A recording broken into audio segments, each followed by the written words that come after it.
But let's move to Nicolas, who's Director General of World Pension Council, a Paris-based organization. Just to ask him the following questions. There have been actually a lot of talks of collaboration between, let's say, international investors and sovereign wealth funds in Africa. Have there been any specific actions between, let's say, world pension funds at large and sovereign wealth funds in Africa on, let's say, direct investments or co-investment into infrastructure projects in Africa? And what are the, let's say, the constraints, and how can we resolve those issues? Thanks. It's a very good question, and the quick answer would be it's really embryonic.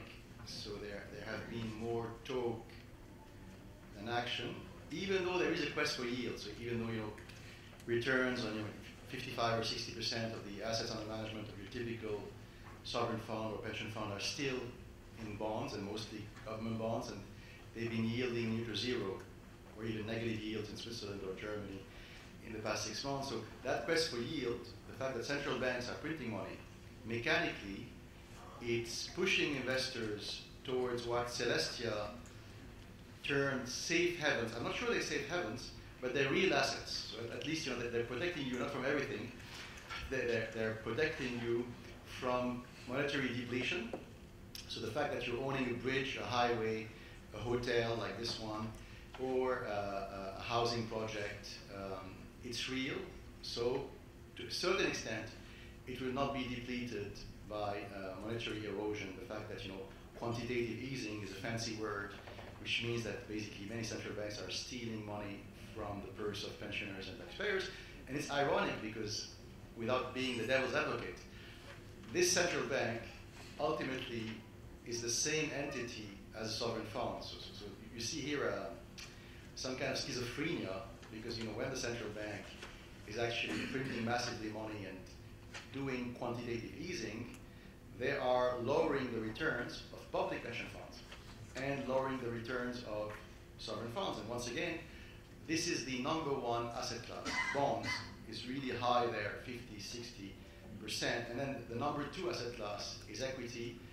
And then you have these new asset classes, or real asset classes, which are private equity, venture capital, real estate, and infrastructure. And a point I want to make is that it's very difficult for a sovereign fund or a pension fund, which has never invested directly into infrastructure, either through a third-party fund or directly by buying a piece of a bridge or highway in some country. It's very difficult for him or her to do so if he hasn't had a taste in alternative investment in the first place, and more specifically in real assets. So typically, these sovereign funds and pension funds who will come to the idea of infrastructure have had an exposure for many years in real estate, for example, and that gives them a flavor.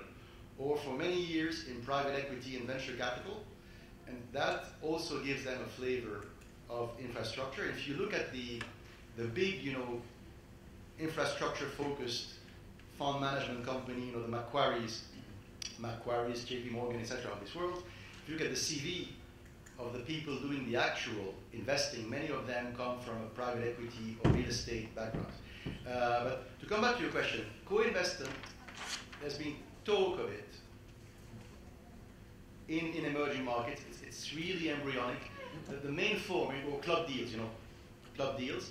And there are many initiatives. So to make it long story short, I would say that there are like 2 or 3 or 4 initiatives which are really embryonic.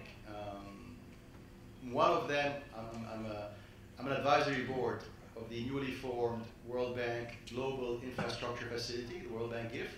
So it's one amongst many initiatives, and so what they want to do ultimately is to encourage and foster Northern Hemisphere and rich nations, pension funds, insurance companies, and sovereign funds, co-investment in sub-Saharan Africa and South Asia. But it's only embryonic, it's barely starting. And what I want to say is that it started because there was a strong will from the part of the World Bank and also some donor nations, and there were 4 donor nations, which are Australia, Canada, Japan, and Singapore.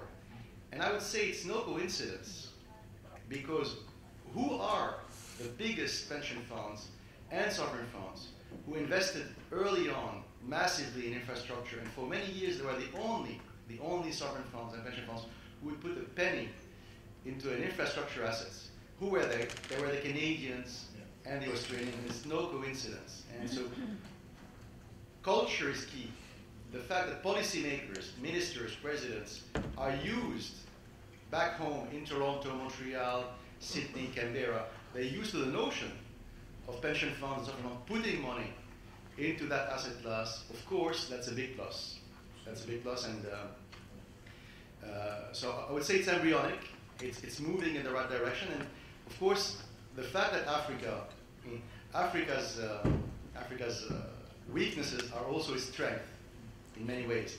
So the fact that there is demographic dynamism, the fact that many African countries are less developed, they're starting off a much lower base. And it's also the fact that there's a lack in infrastructure, but all these negatives can be turned into positives. So all these negative points can explain why infrastructure will grow much faster.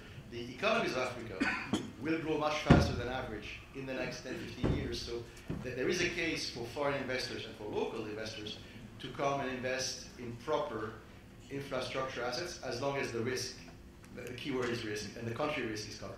Absolutely. Thank you very much. Doing business in Africa, you can't afford to be without Africa Investor.